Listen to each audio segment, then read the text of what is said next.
madhura madhura naam, Sitaram, Sitaram. Madhura madhura naam, Sitaram, Sitaram. Sitaram, Sitaram. Sitaram, Sitaram. Sitaram, Sitaram. Sitaram, Sitaram. Madhura madhura naam, Sitaram, Sitaram. Madhura madhura naam, Sitaram, Sitaram. Sitaram, Sitaram.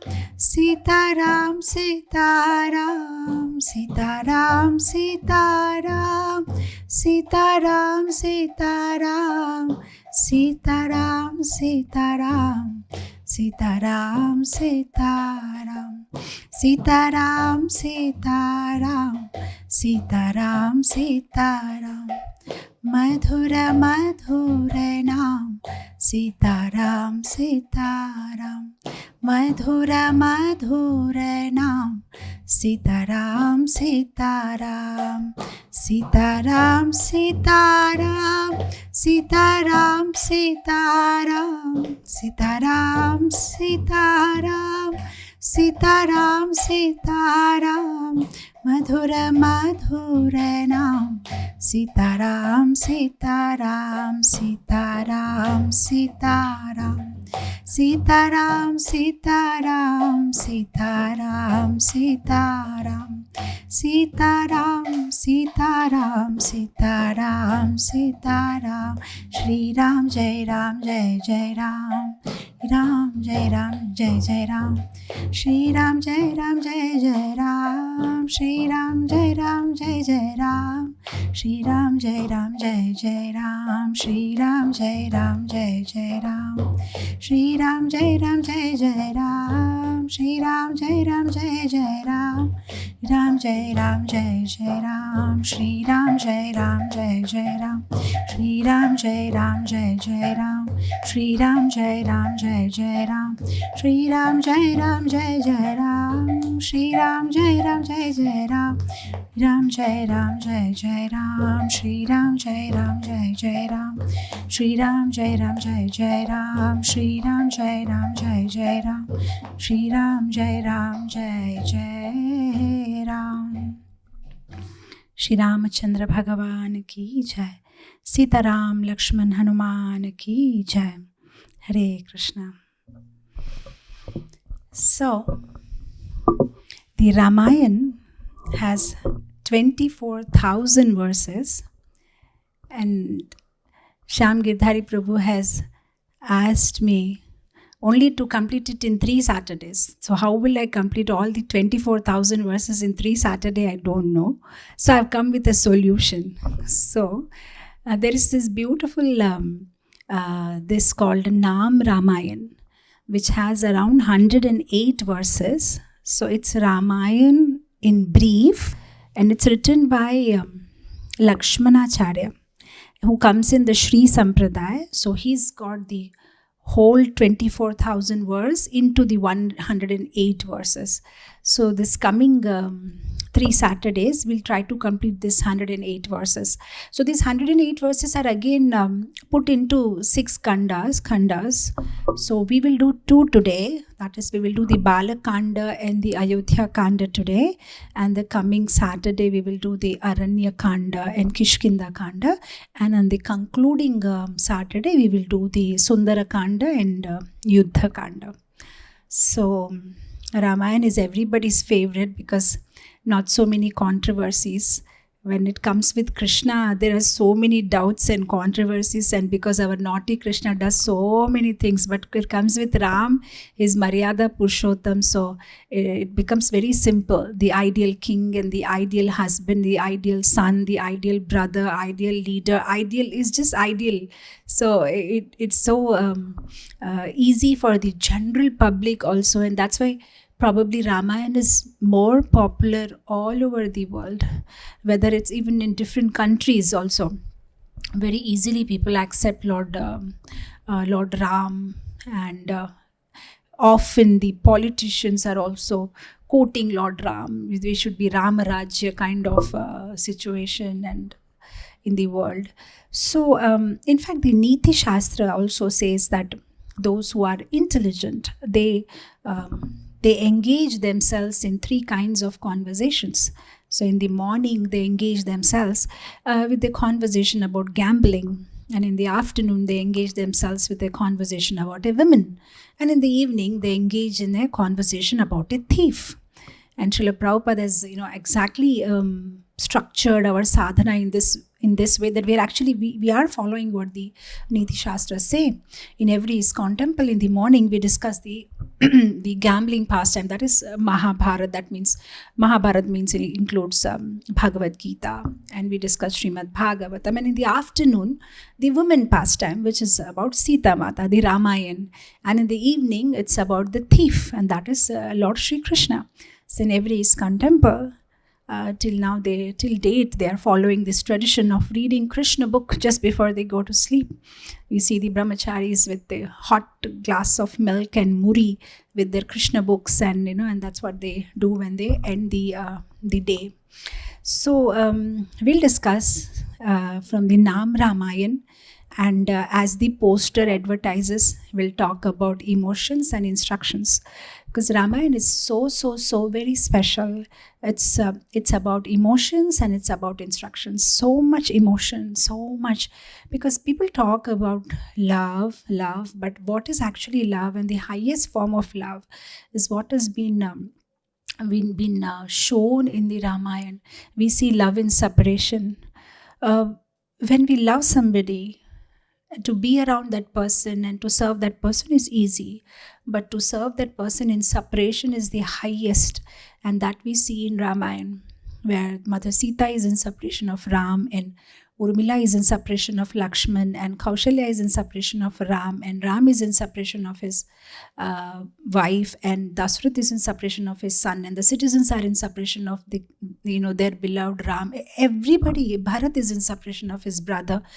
But everybody carries on with their life, and they do their best to do their duties, and keeping Lord Ram in center, which is so inspiring for people like us also, that your life can keep going on, and at the same time simultaneously you can keep Krishna in center. It's not that one has to run away from their duties. One can keep doing their duties, at the same time keep Krishna in the center of their lives, just like the citizens of Ayodhya, or for that matter everybody, every character in Ramayan did. They did their duties properly, at the same time they were conscious of Lord Ram. So there are so many emotions, and there's so many beautiful instructions. I mean, there are even small instructions in Ramayan, like one is supposed to wash their hands and legs before eating, after eating, when somebody is eating, what are the etiquettes to be followed. Even like small little things, like what do you when you take bath, what you're supposed to do, what you're supposed to talk, what you're not supposed to talk, when you laugh, how much you're supposed to open your mouth. So like that, there are basic instructions to the complicated ones of responses and reactions, and how do you respond to reversals. And so it's like an amazing, so many dimensions of life are presented in Ramayan. So it's not only about the story, but it's about the instructions lying inside between those lines of Ramayan. Because story we all know, and now so many cartoons and all, but the instructions are so very beautiful, which guides us in every phase of our life. So what we will do today is I will recite those verses of Naam Ramayan, and then we will may not go exactly in the chronological or the order, the date-wise or the pastime-wise, but whatever those verses explain, we will just go to those pastimes, but more or less they are in that form only. So we will begin this with the blessings of Valmiki Muni and the Guru Parampara and Srila Prabhupada. So we'll start with the Balakanda.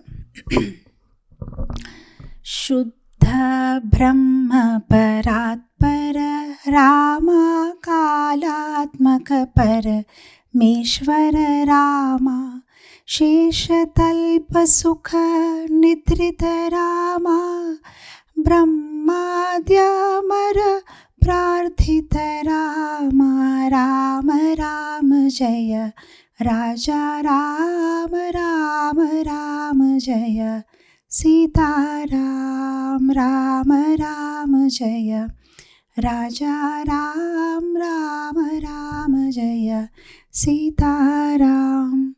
So here Lakshmanacharya, he begins with philosophy, which we don't like so much. We like more of stories and pastimes, but he begins with philosophy. He says, about whom are you hearing? Prepare your mind. You're not hearing about some historical king. What I'm going to just now narrate to you is a pastime of Shuddha Brahma Paratpara Rama. Oh, you're going to hear about Shuddha Brahma. And this is very, very beautiful point, because there are so many philosophies, especially the monistic philosophy. The monistic understanding is that Shuddha Brahma is Brahma Jyoti, and from that Shuddha Brahma comes out the avatars. So here they are giving the bhakti understanding of it, that no, it's not that from Shuddha Brahma comes out Lord Ram. Lord Rama himself is Shuddha Brahma. That means they give you the bhakti understanding that Lord is beyond the Brahma Jyoti. The Brahma Jyoti comes out from the Lord, not that Lord comes out from Brahma Jyoti. So usually they picture it this way, that the highest is Brahma Jyoti. That's why when you engage in conversation with people who follow that philosophy, they ask you, oh, you still doing Murti Puja? Oh, you are still on that level? We have crossed it long back. We just worship, the Brahma Jyoti, from where avatars come. In fact, there is a certain philosophy where they say that Brahma Jyoti is the purest, and when it gets mixed with the Sattva Guna, the avatars come, and when it mixes with the Rajas, the Jivas are born, and when it mixes with the Tamas, then the Prakriti comes out. And so that means the Shuddha Brahma becomes a little Ashuddha because it mixes with the material modes of nature. But here, it's very clear, he starts Shuddha Brahma Paratpara Rama. So actually the Brahma Jyoti comes from Lord Rama. That means he's transcendental to transcendence. So that's what he's very clearly, that Lord does not take a material form. They refute this philosophy in the very first line. Says Shuddha Brahma, the Lord is transcendental to transcendence. He is a supreme transcendental. And it says Paratpara Rama, he's a pure transcendence. And then it says, actually in the Bhagavad Gita, the chapter 14, verse number 27, Lord says that I am the supporter of Brahma Jyoti. So he clarifies there, and here it's more clarified by Lakshmanacharya.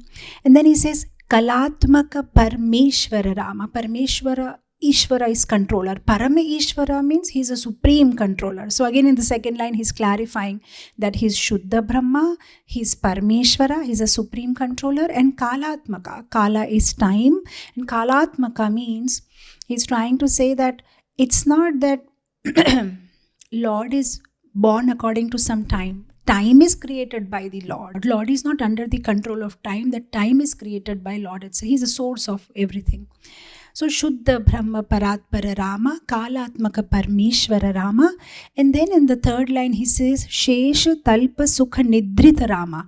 So what is the proof that he's a supreme Lord and he's a supreme personality of Godhead and he's the most powerful and he's a supreme controller? The proof is he's sleeping happily. Sukha Nidrita Rama. Shesha Talpa Sukha Nidrita Rama. On the Ananta Shesh, he's happily having rest. Oh, that means he's the boss.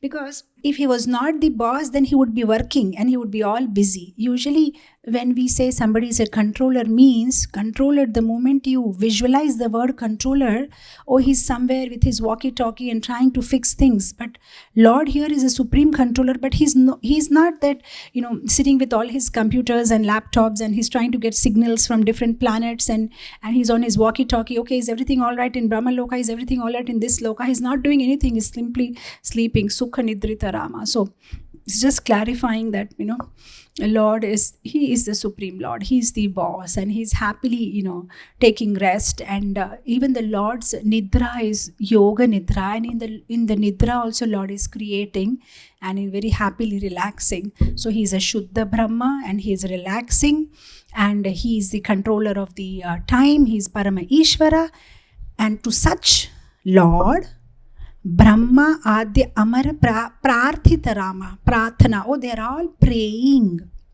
Who is praying? Brahma, whom we know as the creator or the supreme creator. He and Amara. Amara means those who are immortal beings. That means the demigods. So Brahma and the other demigods, they're all coming and praying to Lord Rama. So here in the beginning, he's clarifying that now that the verses I'm going to recite and the pastimes of Lord Ram that I'm going to narrate, he's not just a historical figure or a powerful king, but he is Shuddha Brahma. So this is how he begins, and how Brahma and the other devatas, they petition to the Lord that kindly incarnate, so that there is a disturbance in the cosmic balance, and you please kindly come and relieve us, help us. So that is what the whole verse is about. One thing I thought interesting in this verse is that the Brahma and the demigods, they're so powerful, and they're people who are praying to them, but they know what to do when they don't know what to do. And I thought that was very special, because now they're in a situation where Ravan is giving them so much trouble. So they're not able to understand what to do with Ravan. He's such a powerful guy. In fact, when I was reading this, I came across many beautiful versions, and where they were explaining in detail how Ravan was treating those demigods. Indra was cleaning the horses, and the other devatas were in his kitchen cutting cucumbers, and there's somebody cleaning his Antarbhavan, his bedroom, and then the Navagrahas, they are like the 9 steps on which he climbs his throne, and Shani is like that pillow, the soft pillow on which he keeps his leg when he sits on his throne. I mean, that was a situation. They were completely terrorized by Ravan. This was the situation there. So that means the devatas were in complete fix. They don't know what to do, but they know what to do when they don't know what to do. That means they know whom to approach. And I thought that was so beautiful, because sometimes in our lives also, there are so many such situations we land in, and at that time we are completely confused what to do. And I've seen people who think, let me get things sorted out and then I'll go back to doing bhakti. I mean, at least I see when I interact with people here, if I ask them sometimes, so why are you missing the programs, or why are you not coming for the Sunday feast programs, or why are you missing your classes? No, it's just that there's so many problems in my life, and let me just get over with this problem and I'll come back to temple, and I'll start being active again. And I keep asking them that this is something like you are telling that, I have a fever, so I can't see the doctor now. Let my fever get, well, and then I'll come and meet the doctor. That's all right. So that would be so foolish. You're supposed to meet the doctor when you're having fever. What's the point about meeting the doctor after you're done with your fever? So this is what everybody is doing in the material world. You ask them that, do bhakti. No, I'll do it. As of now, there's so many problems in my life. Or can you come for Vrindavan Yatra? No, I want to do it, but now these are the problems. But actually, when you are in problem, you're supposed to do all the more. Like the Brahma and the Devatas, they know whom to go to when they are in problem. And I thought that was a very beautiful point. I will go to the next verse. Chanda Kirana Kula Mandana Rama Shrimad Dasaratha Nandana Rama Kaushalya Sukha Vardhana Rama Vishwamitra Priyadhana Rama Rama Rama Jaya Raja Ram Rama Rama Jaya Sita Ram Rama Rama Jaya Raja Ram Rama Rama Jaya Sita Ram. Says Chanda Kirana Kula Mandana Rama. So Lord Ram comes in the dynasty of the Surya Dev. So Chanda Kiran means rays of the sun. They are so heavy, Chanda Kirana. So that dynasty the Lord comes. He's the he's the illuminator of the illuminators, but when he comes here, he has to come via somebody, either Chandra or Surya. So when he comes in the form of Lord Krishna, he comes in the lunar dynasty, and when he comes as Lord Rama, then he comes in the solar dynasty. So Chanda Kirana Kula Mandana Rama is he comes in the dynasty of the sun.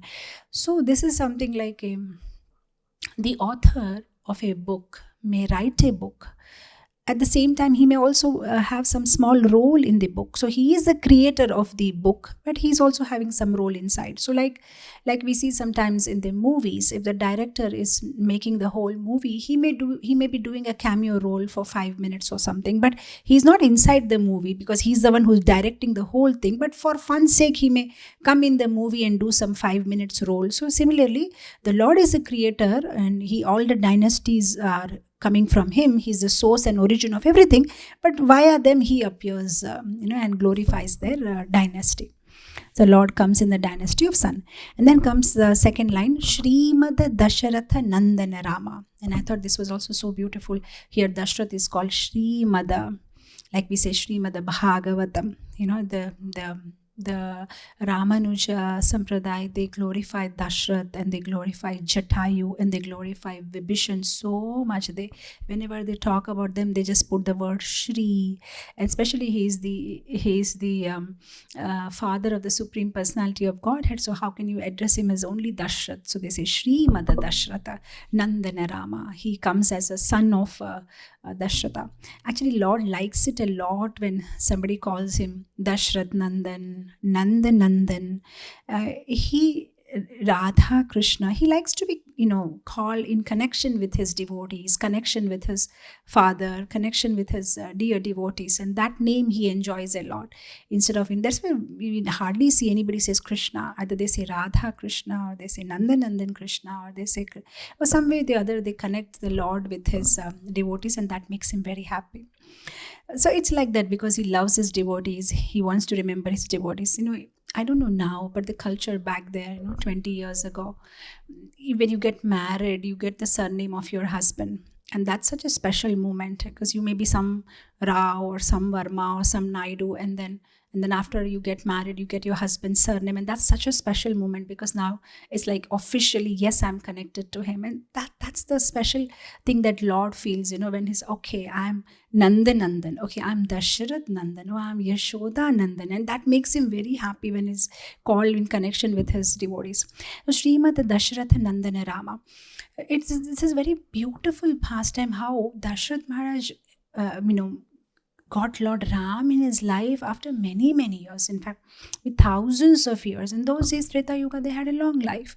So after many, many years, he didn't have any progeny. He did have one daughter who was called Shanta, and the daughter was given an adoption to his friend Romapada. And Dashrath was longing to have a son, and especially if somebody gets a son in the old age, then they become very happy. It's not only about son. Any child born is beautiful. Normal child in the material world, parents get so attached, and if Supreme Personality of Godhead comes like a baby in the house, what must be their situation?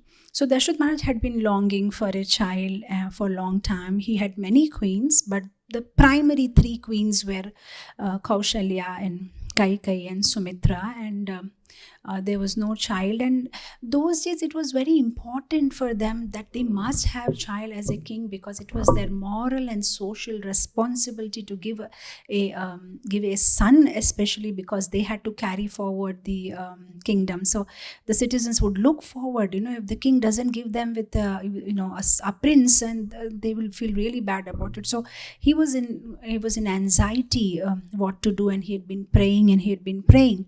And then somebody suggested that there is this very popular or this very pure Brahmana called Rishi Shringa, and if he presides over the yajna, then you can definitely have a son. But the problem was Rishi Shringa had never seen a woman in his life, and he was very much protected by his father deep inside the forest, and there was no way to reach him.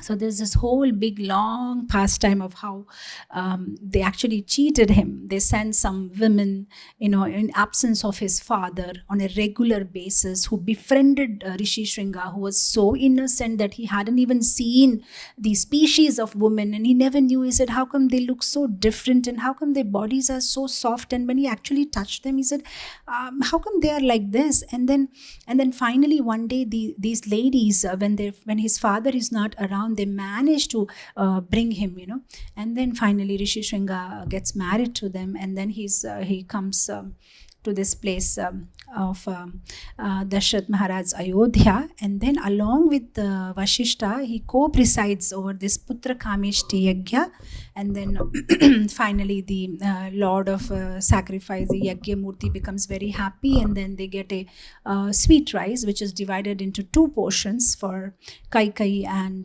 Kaushalya, and then they both give a little portion of their paisam or the sweet rice to Sumitra. So that way Lord Rama appears to Mother Kaushalya, and Bharat appears to Kaikeyi, and since she had got two portions, Sumitra gives birth to Shatrughna and Lakshman.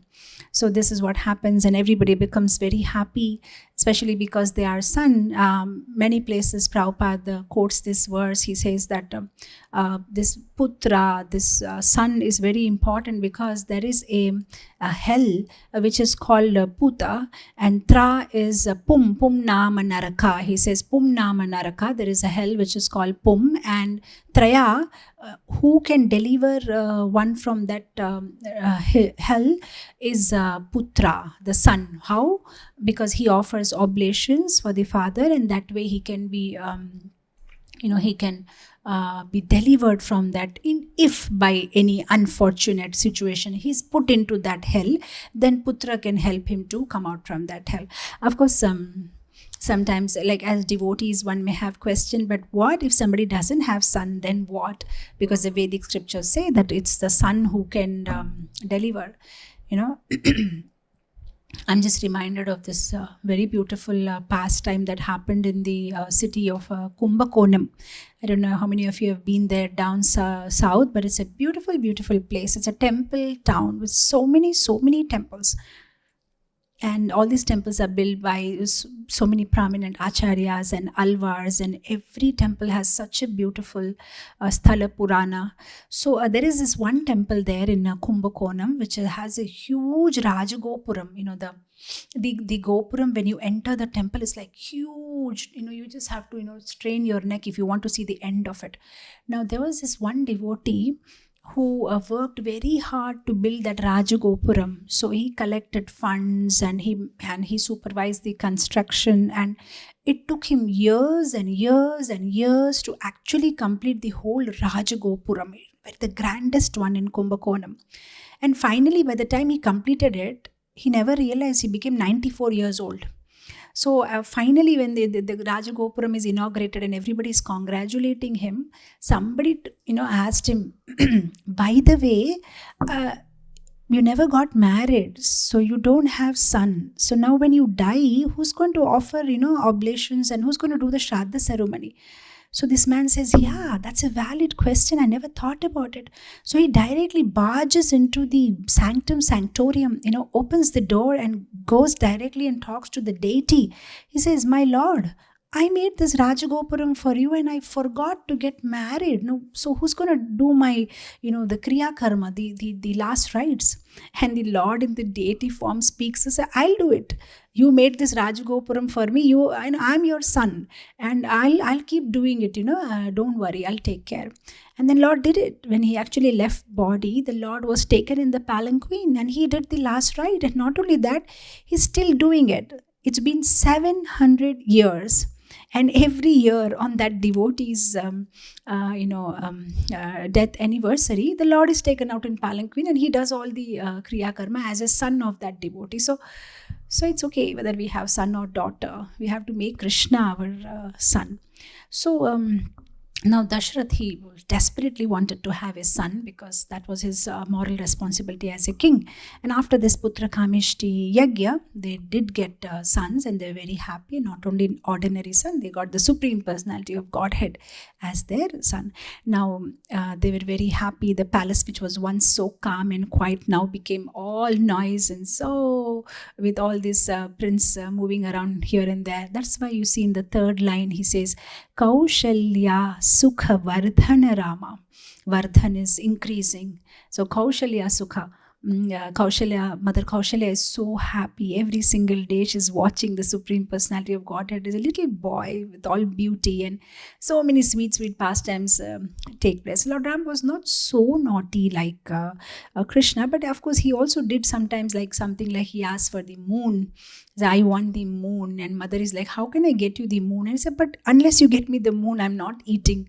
And then they had to arrange those water pots, huge big wide water pots and water tumblers, and then they showed the reflection of the moon to Lord Ram in the pitcher, in the water pitcher. And then he says, yeah, now I'm happy. And then he said, okay, now you open your mouth. And that's how Lord Ram ate. And of course there are many beautiful bhajans by acharyas where they explain that Lord Ram's walking and was so beautiful. Every time that he used to simply take small little steps and walk, everybody used to get mesmerized, and with their eyes and mouth wide open, they simply look at his beautiful form. So Kaushalya Shukhavardhana Rama, every day the pleasure of the parents was increasing, and all the Ayodhya Vasis were becoming very happy. Then comes the next last verse, says Vishwamitra Priyadhana Rama. And this is one very beautiful line, Vishwamitra Priyadhana Rama. So here they're talking about Dashratha, and they're talking about Kaushalya, and they suddenly switch to Vishwamitra Priyadhana Rama.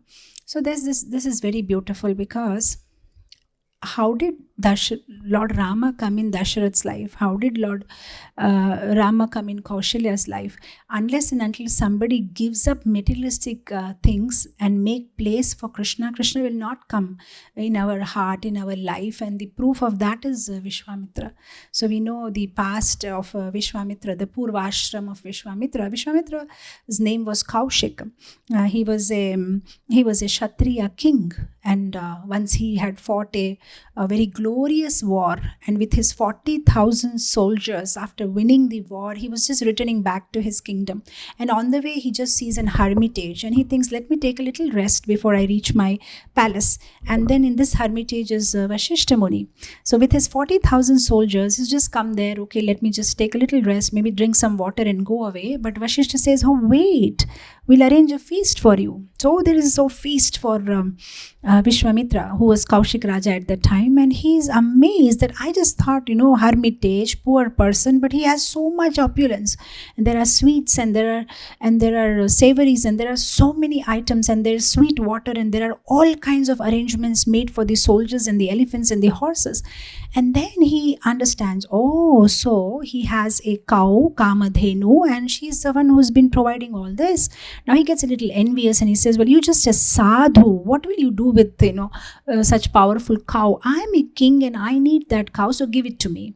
And Vashishta is like, I can't, she's my cow and I'm not willing to part with her. And then he says, okay, then fight with me. So here he's with his 40,000 soldiers and he's all alone. But he's with Kamadhenu cow. So Kamadhenu cow not only gives food, or she also can produce soldiers. So the soldiers come out from her body, and then there is a big war. And actually like a war, and then finally he's defeated. Kaushik Raja is defeated.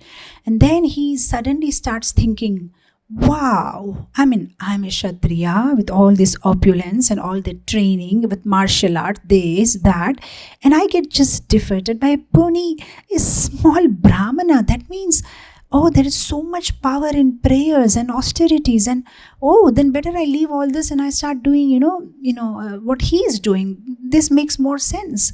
So he just leaves his kingdom and he just leaves everything, and he starts doing tapasya on one leg, and with his hand on top of his head, and for many, many years. And then we know when he's almost like coming very close to doing it well, then Indra gets a little insecure, and then he sends Menaka, and then Vishwamitra Muni gets distracted.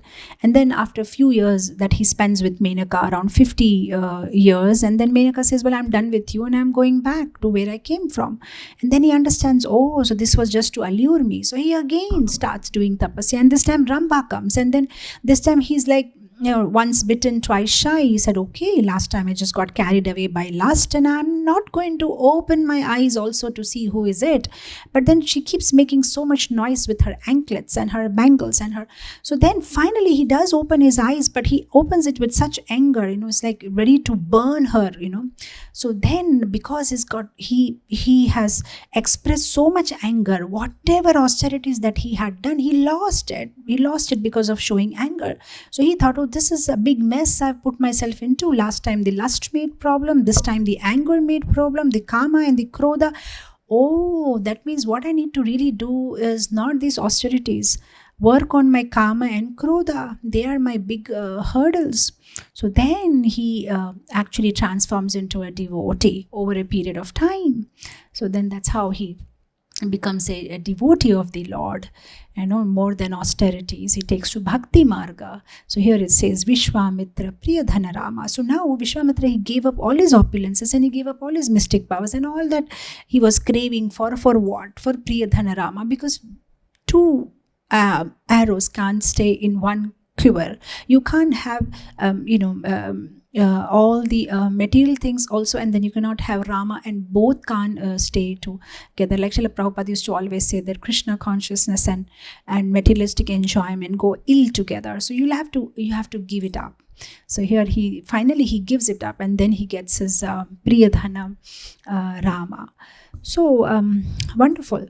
What struck me with this verse was that everybody in this material world will have to go through some suffering. Even the Supreme Personality of Godhead's father is not, or mother is not, cannot escape from that. Even Devaki and Vasudev had to suffer in the prison house, and even Dasharath and his queens had to suffer, and even Yashoda and Nanda Maharaj had to suffer separation from Krishna. And so anybody who is in this material world, like it says that if somebody enters into a coal mine with white clothes and white socks and white pant and white shirt, the probability is definitely there will be some kind of a coal dust on his white clothes. So we are all in the material world, and there will be some or the other kind of suffering, whether it's Adi Devik, Adhyatmik or Adi Bhautik.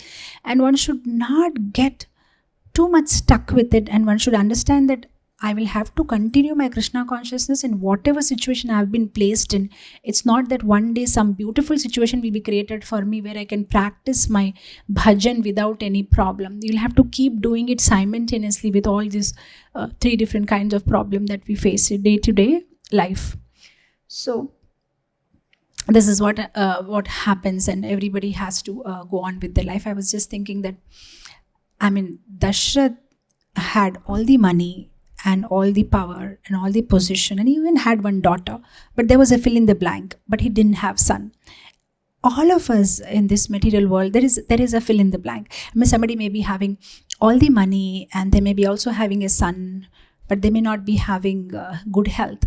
But somebody may be having a good health, they may be having money, and they may be having a son, but they may not be having good relationships. And somebody may be having all these things, but they may not have something else. But every time there will be some fill in the blank. There will be some blank in everybody's life, and we can't say, anybody having complete life. But the whole point is not about having a perfect life, but to add Krishna in our life, who is perfect. So even though we have our imperfections, but if we are worshipping the perfect Lord Krishna, then we can be happy.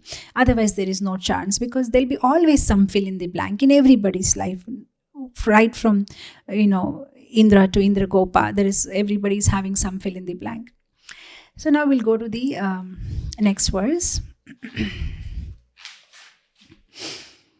घोर ताटका घाटक रामा मारी चादिनी पातक रामा कौशिक मख समरक्षक रामा श्रीमदहल्याधारक रामा राम राम जय राजा राम राम राम जय सीता राम राम राम जय राजा राम राम राम जय Sitaram. So now the Lord has arrived, the Lord is growing up slowly in the palace, all are happy, and then comes Vishwamitra in their life, and Lord is just about maybe a teenager or maybe a little less than that. Well, some version I heard he was 16 years old, some people said he was simply 11 years old. So whatever it is, he's a little boy, and now Vishwamitra comes and then he asks Dashrath, I want to take your little boy with me. And Dashrath is like, why is that? And he said, no, because we are performing the sacrifices, all the sages together, and these demons are coming and disturbing us, so we want Lord Ram to protect our great sacrifice. And Dashrath is becoming very overprotective, and he says, but what can my little boy do? He's never gone in a war, or he doesn't know what to do. I will come and I will guard your sacrifice, and I will come with all my soldiers. And Vishwamitra gets really angry, and he's like, no, I said I want your son, so I'll take your son. And Dashrath is completely confused, because those days, if a Brahmana, or for that matter any guest, Atithi, comes to your house and he asks for something, you don't say no, no matter what it is. It's like considered to be a very big aparadha. They have to satisfy the guest. We know, in the pastime of Kunti Devi also, how Kunti Devi, she was just an 8-year-old girl, and when Durvasa Muni comes there to the kingdom of Kunti Bhoj, everybody runs hither thither. They don't want to serve Durvasa because they're worried, Durvasa, you make a little mistake and he just curses you.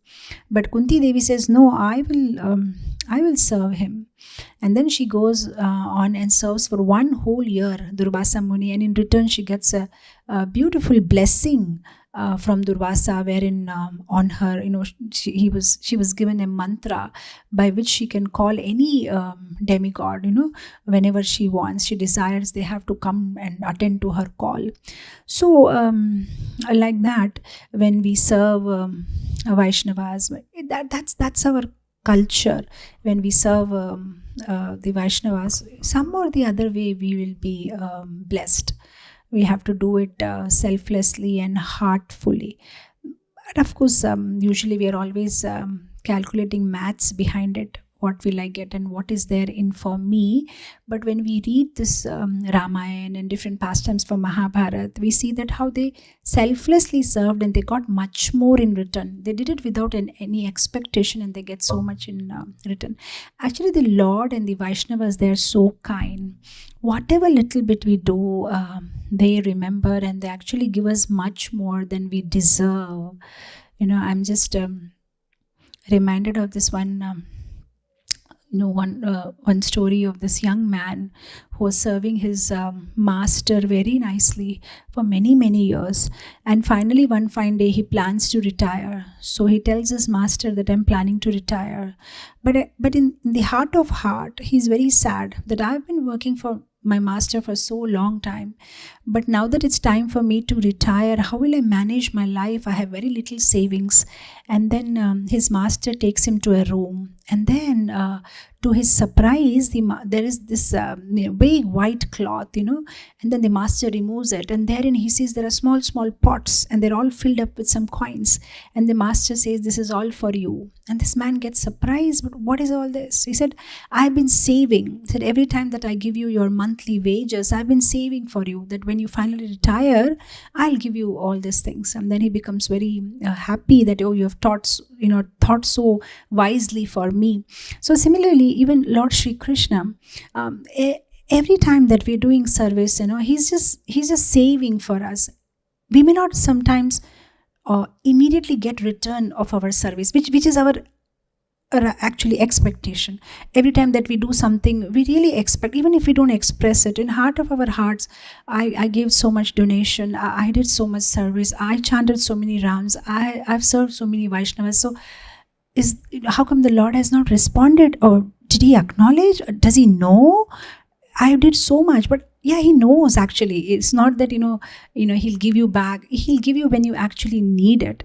So when it's time to go, Lord will tell you. I know that on Janmashtami you were at the chapel, at the footwear stand, and I know what you did, and I know how much you put in hundi, and I know what you have done. And he'll remind of every single service that we did to him and his devotees, and he will give back in return. One just needs to have a lot of patience. So here Vashishta intervenes, and he gives a pep talk to Dashrath. Look, if a saintly person is telling you that he wants to take your son, there is some reason behind it. He will teach Lord Ram, give him some powerful weapons, give him good exposure. Let him go, don't worry, he'll be safe. And then finally Dashrath agrees, okay, fine, you can take my son. So then now comes our verse, Ghora Tataka Ghataka Rama. So when Lord Ram goes, the first encounter that he has is that he has to kill Tataka, and Tataka is a demoness. She's a demoness. The explanation of Tataka is so graphic.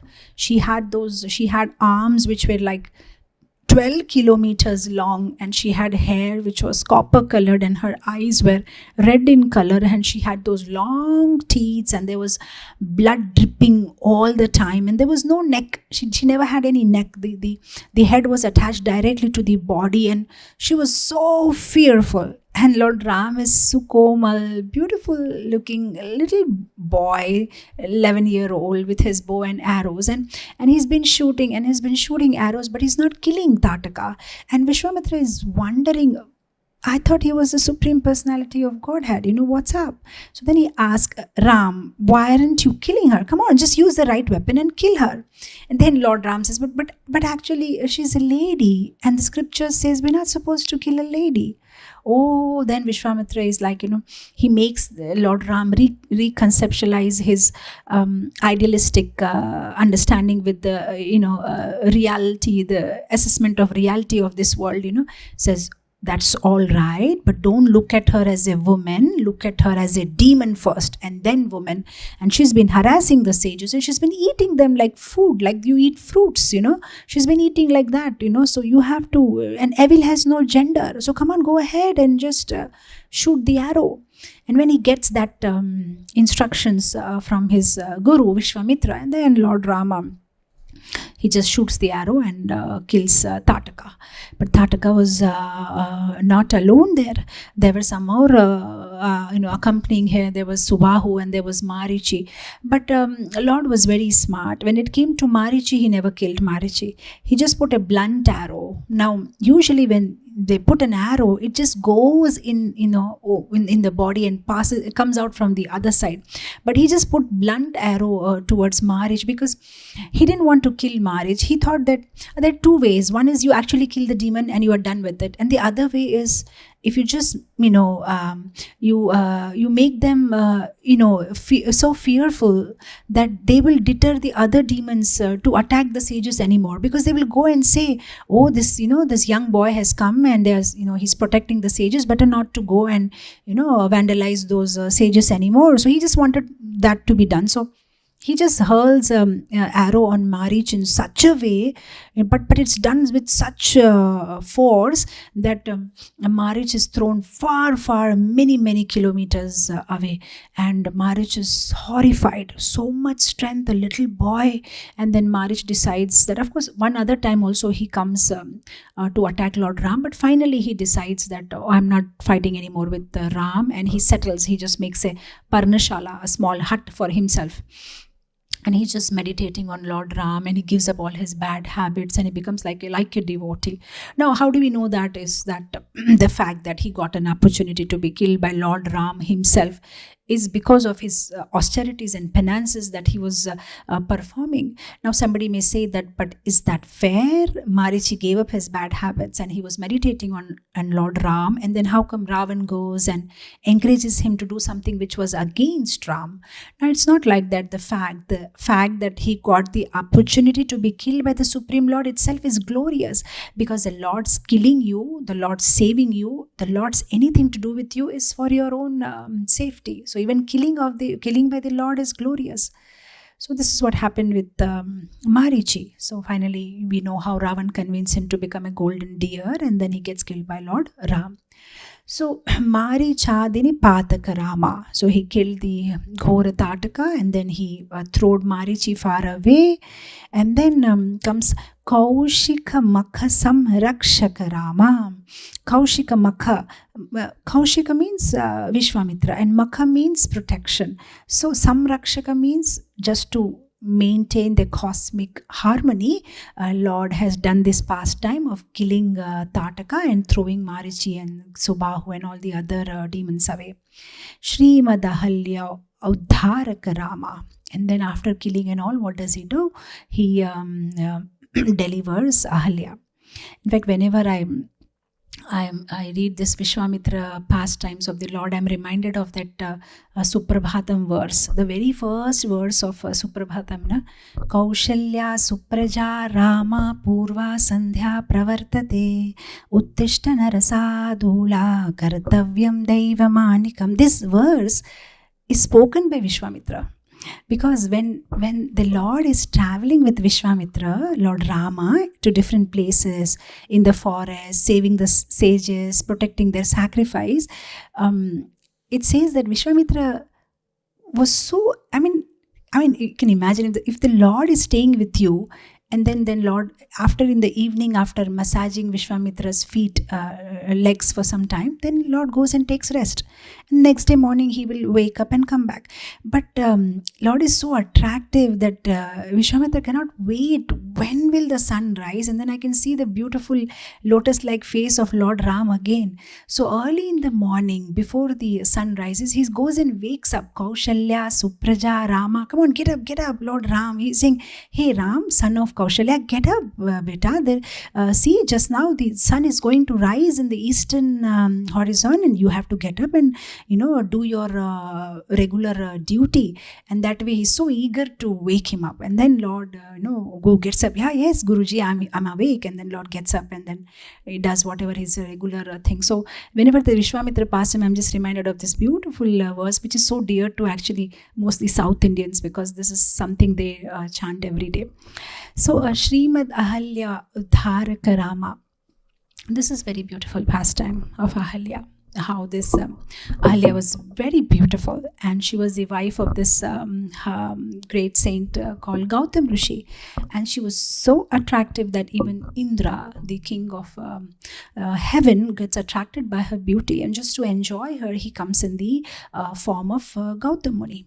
And Ahalya, being a great hermitess herself, she could understand, oh, this is not my husband, this is Indra. But that moment she gets carried away, and then finally they have a union. And after that, when Indra is leaving the place, Gautam Muni enters, and then he sees, oh, what is this? Somebody's dressed like me, and he understands this is Indra. So he immediately curses that, what is this? You don't have any moral values. And then he curses him, and then Indra gets a deformed body. And then he looks at his wife and says, how could you do this, after performing so many austerities? How could you, stoop so low? So you're heartless, you're a stone, become a stone. And then she falls down on her husband's feet and says, please don't punish me so harsh, so hard way. It's my mistake. And he says, well, okay, Lord Ram will come and deliver you. So for many, many years now, this whole ashram, this hermitage is like abandoned. There's nobody there. And there's this big stone, Ahalya, who's, in the form of a stone. And then we know how Lord Ram, very innocently, when he touches, when his feet, lotus feet, touches this stone, Ahalya just comes back to her normal form, and she becomes very happy. And this is what it said in the last line, Srimad Ahalya Uddharaka Rama. Rama has delivered her.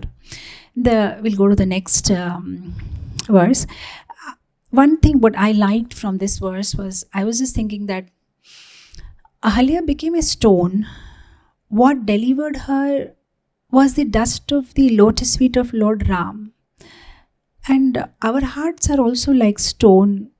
We never have any emotions for the Lord. We never cry for the Lord. Maybe the only time tear comes out is when you watch a Bollywood movie, and in the climax you see the hero is getting hurt by the villain. and then you may get all emotional. How come the hero is hurt like that? Or sometime watching B.R. Chopra's Ramayan or Mahabharat, but there is no actual emotion. The heart is very hard. So, but we understand the solution is that the stone can become a woman by dust of the lotus feet of the Lord. That means we have to search for the dust of the lotus feet. So how can we make our hearts soft and but here the dust we are getting in Kali Yuga is in the form of the Hare Krishna Maha Mantra. That means if we regularly chant Hare Krishna, Krishna Krishna, Hare Hare, Hare Rama, Rama Rama, Hare Hare. So that is the dust of the feet of the Lord, and that will melt our stone-like hearts. And it's a continuous process. It's not one-time process. We need to keep doing it and keep doing it and keep doing it, and chanting and hearing and reading, chanting, hearing, reading. When you go to, of course, I don't know, in the USA you have big malls and air condition, but in India, if you go to Raitu Bazaar, the market where the vegetable vendors, they sell vegetables, you'll watch them, every 15 minutes they will take some water and they'll sprinkle it on the vegetables just to keep them fresh. They'll keep sprinkling water on it. And I was just thinking that this is what we need to do. Keep sprinkling chanting and keep sprinkling of hearing and reading. That will keep our hearts fresh. Otherwise, sometimes we just become so dry. And that sprinkling is required on a regular basis. Shravanam and Kirtanam and Smaranam and that Navavida Bhakti keeps our heart fresh and, for the Lord to stay. So this is what happens with Ahalya. We'll just go to the next verse. Gautama Muni Sampujita Rama Sura Muni Varagana Samstuta Rama Navika Dhavita Mrudapada Rama Mithila Purajana Mohaka Rama Rama Rama Jaya Raja Ram Rama Rama Jaya Sita Ram Rama Rama Jaya Raja Ram Rama Rama Jaya Sita Ram. In this verse is Gautama Muni Sampujita Rama. This is so beautiful because there may be people criticizing Gautam Muni that how can he be so harsh to his wife? Okay, there was a mistake, but making her a stone. So here Lord is so kind. He undid the damage done. Whatever Gautam Muni had done, the damage, he just undoes it by delivering. So now people can't be critical of how harsh he was to his wife. Now people will say, oh, what a good thing he did. Because he punished his wife in such a way that she got the opportunity to be touched by the lotus feet of the Lord. And then now we'll glorify Gautam Muni that, oh, these rishis and munis, no matter what curse they give, they're always for our good and our benefit. So he just protected the honor of his devotee Gautam. And the other way to understand this line is that Ram we are talking about here is one who was even worshipped by great munis like Gautam Muni, who was considered very popular and very powerful Muni, who could curse his wife to become a stone. How detached and how principled he was, so much he gave importance to the right principle. So Gautama Muni Sampujita Rama, he's been worshipped by Muni like Gautama. Sura Muni Varagana Samsuta Rama, not only Gautama Muni, he's been worshipped by Sura and Muni. Sura means Devatas and Muni means Munis, Rishis. So why Sura Muni is very important is because two limbs of this society, that is the Brahmanas and the Kshatriyas, they're very important. So Sura means demigods who are the best of the Kshatriyas, and Munis means Brahmanas, the best of the Brahmanas. So the best of the Brahmanas and the best of the Kshatriyas are also worshipping Lord Ram. Oh, that glorious is Lord Sri Ram. So Sura Muni Varagana Samsuta Rama, Navika Dhavita Mrudapada Rama. Oh, not only Kshatriyas and not only Brahmanas and Shudras, even the Kevata. Navika is a boatman. They all worship Lord Ram, and Lord Ram responded to everybody in such a beautiful way. He was responding to everybody in such a beautiful, like we know this very beautiful pastime of Kevat, how after this Ahalya pastime, now Lord is famous everywhere. What he has delivered, a lady who was in the form of a stone. So now when finally Dashrath wanted to crown him as a prince, he's going to become king in the future, but we know how Kaikeyi twists the whole plan of Dasharatha, and now Lord Ram has to go on exile for 14 years, and now when he's on his way, he has to cross the river, Sarayu Nadi, and then he needs a boatman, and then here is a boatman who's not ready to take the Lord because he says that you're very famous, and we've heard about you, the glories of your feet and how a stone become a lady, and today you put that feet in my boat and my boat becomes a lady, then I'll be in big trouble because I already have a wife and I already have children. I don't want to have another burden. And so then Lord Ram says, but then what's the solution? Because I really need to get across the river. And he says, okay, I have a solution. I'll just clean your feet with little water from the Ganges and let me drink it and let me check for myself. If I don't get converted into lady, and let my family members check it, and if we are convinced, then we can take you across. And the Devtas all above us are just thinking, wow, smart guy. We couldn't get the dust of the Lord's lotus feet and he just managed it. So he just very slowly and nicely, he just washes the feet of the Lord and he drinks and drinks to his heart's content, and his wife drinks and his family drinks.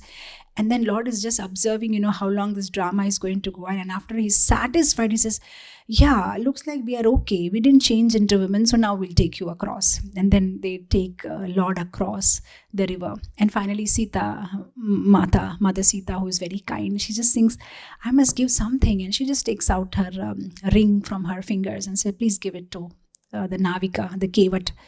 And then the Kevat says, I don't need it, because we are in the same business, and people who are in the same business, they don't take money from each other. But that's a tradition. You see, somebody is in a barber business, the two barbers, they don't take money from each other. Or somebody is doing a books business, some stock is over, they'll just call another bookstore, oh, you have it, can you send it to me? So people in the same business, we don't exchange in money. When you get stock, you just give it back to him. This is how we deal. So Lakshman is wondering, my brother is a prince and he's a boatman. How can they both be in the same business? So then Kevat, he clarifies. He says, well, I take people across this river, small river in the material world, and you take people across the ocean of material world. So we both are in the same business. You're also a boatman, and so am I. So today you came to my, you came to my bank, and I, allowed you to, or I took you across. And when I come after leaving this body, you also take me across this material ocean, this material world, and that way we can settle our accounts. So then Lakshman thinks, oh, he's smart. So Lord becomes very happy by Kevat's request. Actually, I was reading somewhere, but I'm just not able to recollect what book that was. That this Kevat in the Sweta Dvipa, he was a crab or something. And one day Lakshmi Devi was massaging the feet of Lord Vishnu, and she sees on the top of Ananta says, from the ocean comes a crab and was trying to touch the lotus feet of the Lord. And she, who is massaging the feet, she just pushes the crab away, and the crab is again climbing up and trying to touch the feet of the Lord.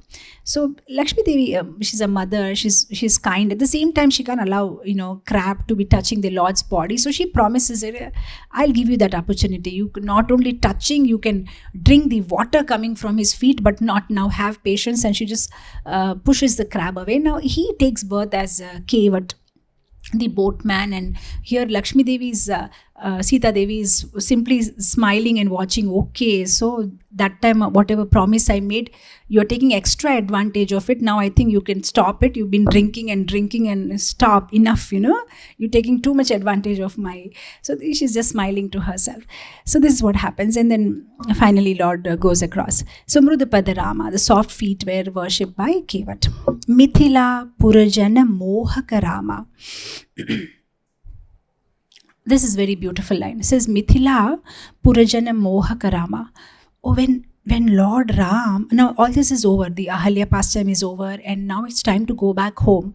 But Vishwamitra wants to give a little more exposure to Lord Ram, and he says, okay, I'll take you to Mithilapuri, I'll take you to Janakpur, And Lord Ram is fine, children what they want, some adventures, and he's a teenage boy, so wonderful. So they were very happy to accompany their guru and go to some other distant places. So now when they enter Mithilapuri, they enter Janakpur, everybody is mesmerized by their beauty, and many of them were actually longing for Lord in Madhurya Bhava. They wanted to get married to the Lord. They wanted to have conjugal relationship with the Lord.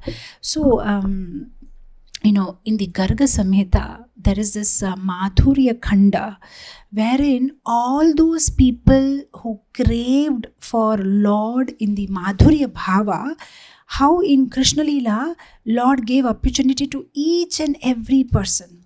So in that Madhurya Khanda, there is completely details. The ladies in Mithilapuri, all those who were craving for the Lord, what happened to them? The ladies in Ayodhya, there were many people in Ayodhya itself who were not looking at the Lord in Vatsalya Bhava, they were looking at the Lord in Madhurya Bhava. So what happened to them? And the Vedas personified, even they wanted to have a conjugal relation with the Lord, so they also became gopis.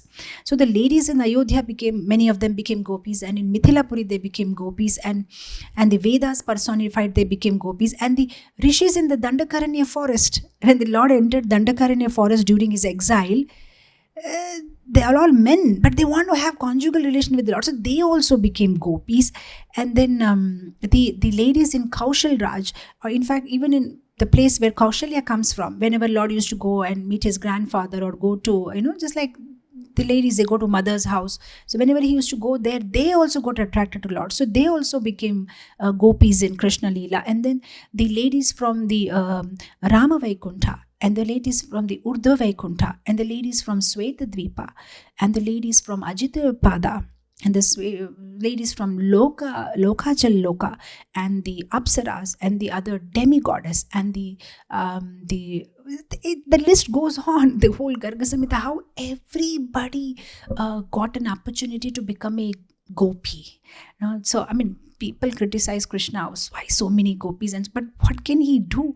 So many people were craving to, have him as their beloved, and so he just fulfills everybody's desire. So some are born as the daughters of King Vimala, like the Vimala Kunda we see in Kamyavan, and then some are born as the daughters of Mangala Gopa, and some are born as the daughters of the 9 Nandas, and some are born as the daughters of the 9 Upanandas, and like that everybody. And then we know about the Katyayani Vrata, and then we know about the marriage of the King Vimala's daughters to Krishna, and like that Krishna satisfies everybody in the Madhurya Bhava. So this is what happens. Mithila Purajana Mohaka Rama. These all of Mithila ladies, they became the daughters of the 9 Nandas in Krishna Leela.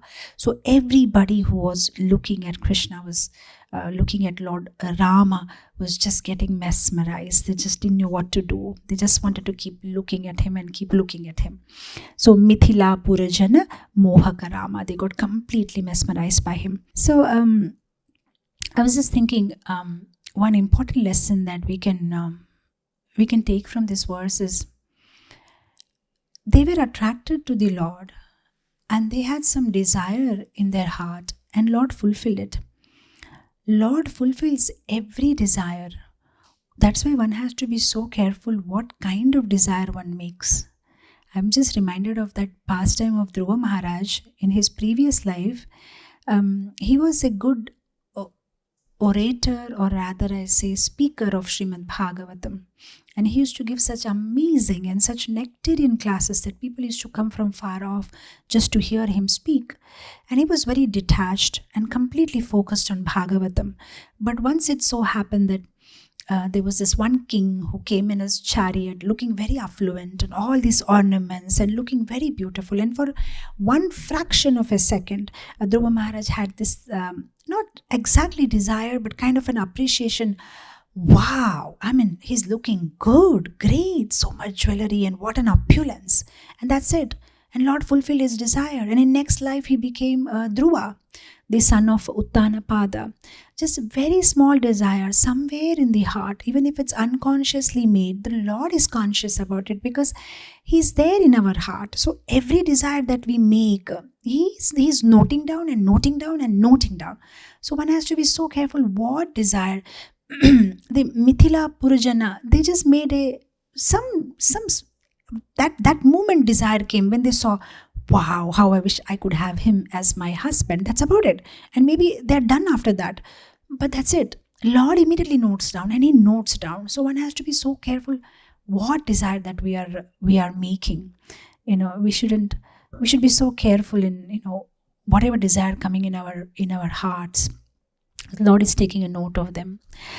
So even if we actually managed to get into the Vaikuntha plane, and imagine because I was just hearing some explanation somewhere that when a devotee actually gets into the plane of Vaikuntha, and then he's actually traveling from this planet to Vaikuntha, on his way there are beautiful gardens, and there are beautiful palaces made up of golds and diamond and precious stones, and there's so much beautiful lokas that he passes. And I was just thinking that there every chance somebody may say, oh, stop, I think I want to get down here. This looks so beautiful, or this looks so beautiful, or that is so nice. And there are every chance that it may just happen, because so one has to be so focused, because even if you're doing your best, every time there are chances that we may just crave for something unconsciously also. We are not sure. So one has to be so conscious so that we unconsciously also don't ask or desire for something. So anyway, so we'll go to the next. I think we're already running out of time.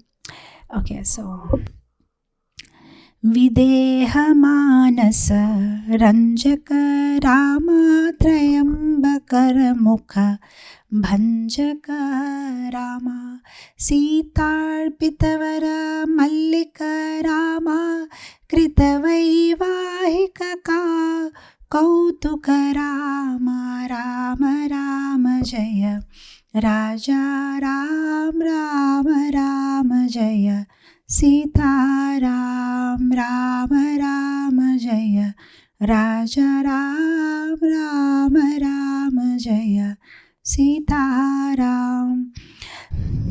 So Videha Manasa Ranjaka Rama. This is very beautiful. Videha means Lord King Janaka, because he's Videha Raja, so they call him Videha, and Videha Manasa Ranjaka Rama. So when Janak Maharaj sees Lord Ram for the very first time, he's completely like, wow, so beautiful. How can somebody be so sweet, so good looking?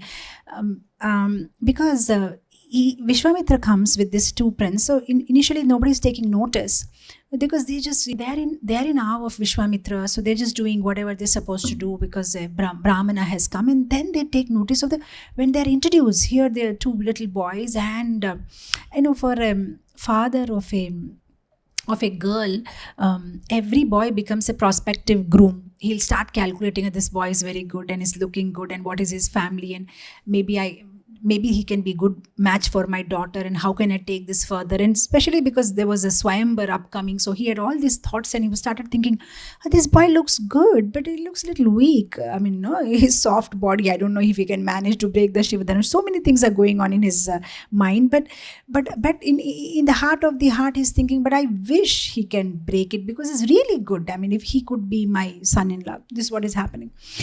So Trayambaka Karmukha Bhanjaka Rama. Trayambaka is Lord Shiva. So finally what Rama does is, he fulfills the desire of Dashrath and Sita and everybody there, because they were all so attached to Sita Devi that it was not only Dashrath, every citizen of Janakpur, for them Sita was their daughter. Everybody used to think for Sita Devi that she should always be happy, and she should get the right husband, and she should always be blessed.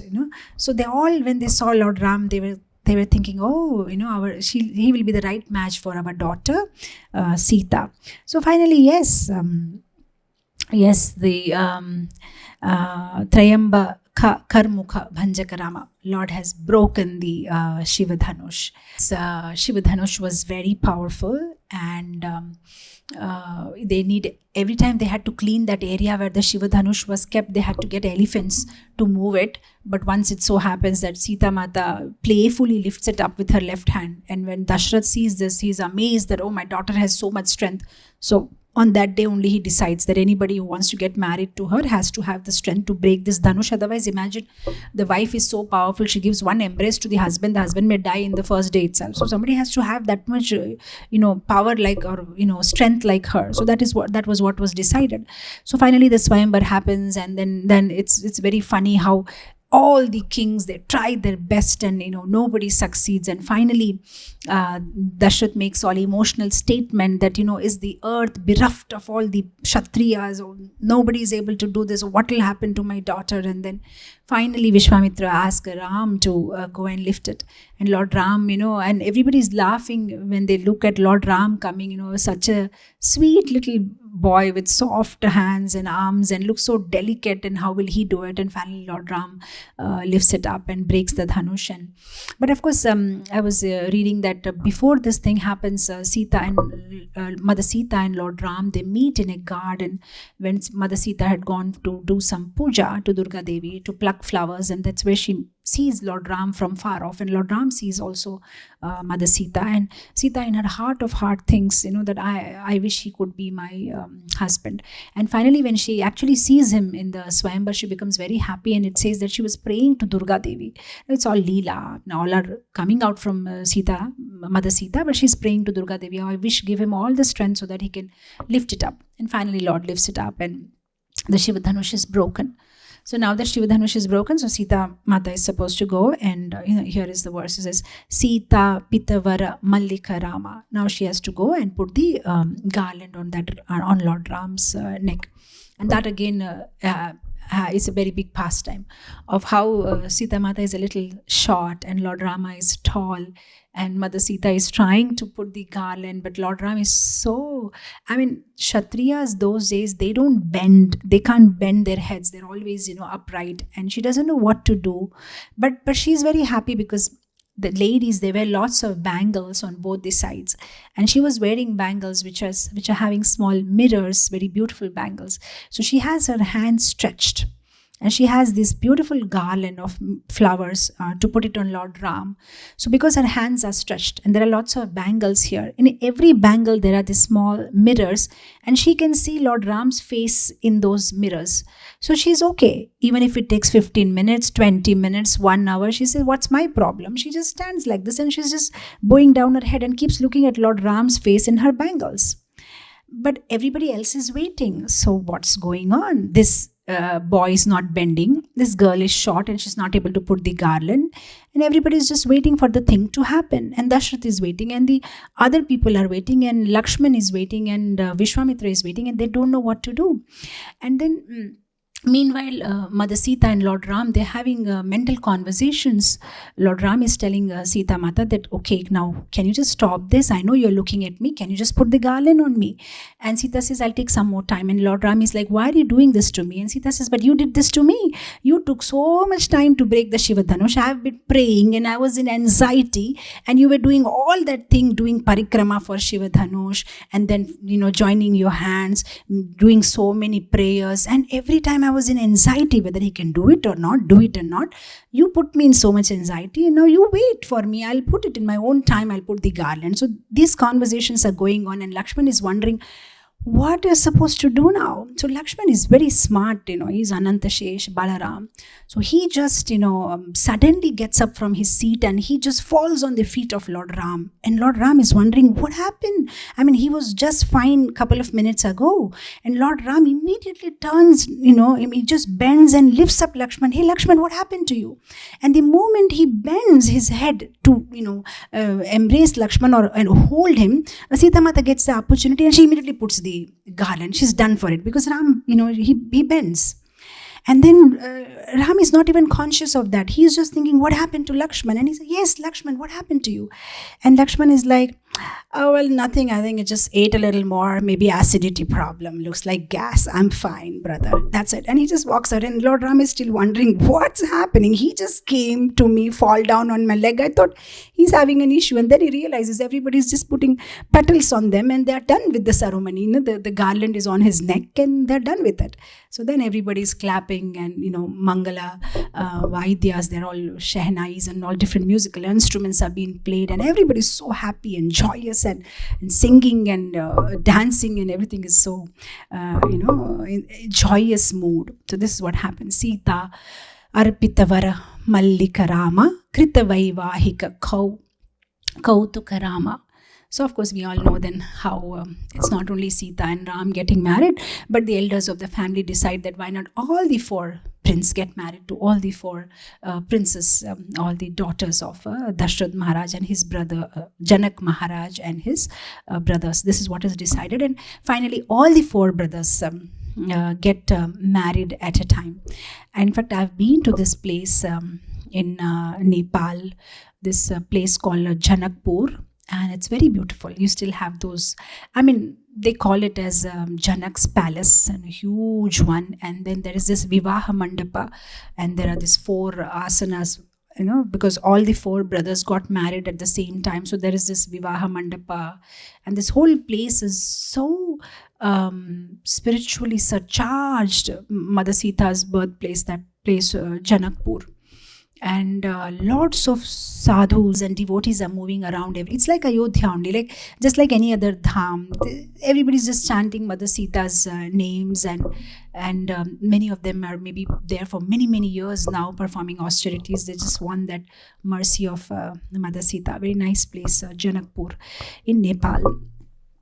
So, okay, we just do 2 more lines, then we are done with the Balakanda. Bhargava दर्प विनाशक रामा श्रीमदयोध्या पालक रामा राम राम जय राजा राम राम राम जय Sita Ram. So Bhargava Darpa Vinashaka Rama. This is a very important verse. It's a Bhargava Darpa Vinashaka Rama. Bhargava means Parshuram. Darpa means ego. Vinashaka Rama means kills. So Lord Ram, see, another name of Lord is Darpahari. This is one of the qualities of the Lord. The Lord does not like if a devotee becomes egoistic. Darpahari, he'll take away the darpa, he'll take away the ego of the devotee. So here Parshuram, he's an incarnation of the Lord, but he's showing a lot of pride because he's killed so many Kshatriyas and he's showing his power, and he thinks nobody can. He's the most powerful or the greatest. So Bhargava Darpa Vinashaka Rama, Lord kills his ego by breaking the Shiv Dhanusha as if it's a small toy or something like that. Srimad Ayodhya Palaka Rama. I'll tell you one last story and then I'll end it here. Shankaracharya, he had one disciple called Padmapad, and Padmapad was a worshipper of Lord Narsimha. So once he is inside the forest and he's in deep meditation, because he wants to see the beautiful form of Lord Narsimhadev, is very attached to him. So he's been praying, and then there was this one hunter who comes to that place, and he just asked, I never seen you here before, so where did you come from, what are you doing? And Padmapad was full of ego, and he's like, don't disturb me, I'm just doing something very important. So this hunter is a uneducated simpleton, what do you know, a simple guy. He says, really, you said you are busy? I don't see you're busy, you're free. He's just sitting there doing nothing actually. In fact, I'm busy, I'm a hunter and I have to do, what are you doing? He said, don't disturb me, I've come here and search for somebody. Then this hunter says, oh really? Can I help you? Whom are you searching? If you give me description, because you see, not only me, my father, my grandfather, we all been in this forest and we've been, doing hunting. We just know every nook and corner of this forest. You tell me and I'll get you. Whom are you searching for? Now this Padmapad gets all vexed up and he says, I'm searching for, how do I explain you? Animal, one kind of an animal. Okay, tell me what kind of animal. Oh, well, he He has a face of a lion and half of the body as a man. Nara and Simha is a combination. I'm just searching for him. So he says, the hunter, well, I've been hunting here for many years and I never came across such an animal. Then Padmapad is like, no, but he does exist, and he's here and I'm searching for him. So now this hunter thinks, okay, don't worry, sir, I'll get him. And I promise you, if I don't get him, by evening, I'll give up my body. And this Padmapad is like, good riddance, get lost, go and search whatever you want to. And now this man, this hunter, he keeps, where is this Narasimha? I never heard about it, Narasimha. He's going on searching. Now whole day he's been, reciting the names of the Lord and one pointed focus searching for the Lord. Finally, the Lord appears because he's so desperate, he's like, since I'm unable to get the Lord, let me cut my neck. And as he's about to do it, the Lord appears and says, okay, don't worry, I'm here. The hunter becomes very happy and he just takes the Lord by his hand and takes him to Padmapad and says, hey, hello, sir, wake up from your meditation. Here, I got this animal you wanted. Now, here it is. So he says, where? He can't see. Then Nrsingadev speaks up. He says, Padmapad, you can't see me because you have lots of ego in you, but this hunter is a simple guy. So just to save his life, I have appeared. You need a lot of purification. The Lord says that and disappears. And then Padmapad thinks, oh my God, I read so much scripture and I have a guru and I'm following everything and I couldn't see the Lord. And this simple hunter, he could get the Lord. So immediately, he becomes purified, So Darpahari, that's Lord's quality, just takes away makes the devotee humble. He makes such an arrangement that devotee becomes humble. So like that, Bhargava Darpa Vinashaka Rama. Now, as it is always the problem with me, we were supposed to complete 2 khandas today, Balakand and Ayodhya Kand, but we never went to Ayodhya Kand, we only did Balakand. So that's how it is. So next Saturday, we will run a little faster and we'll try to complete 3 khandas the coming Saturday. In fact, actually there are more interesting stories in the upcoming khandas. So let's see how we can go about it. We'll see. So with this, we will end it here. Thank you so much, dear devotees. Shri Ramachandra Bhagavan ki jai, Sitaram Lakshman Hanuman ki jai, Jagat Guru Srila Prabhupada ki jai. Hare Krishna. Krishna Krishna Krishna lage, sab Krishna Krishna Krishna lage, sab Krishna Krishna Krishna lage, sab Krishna Krishna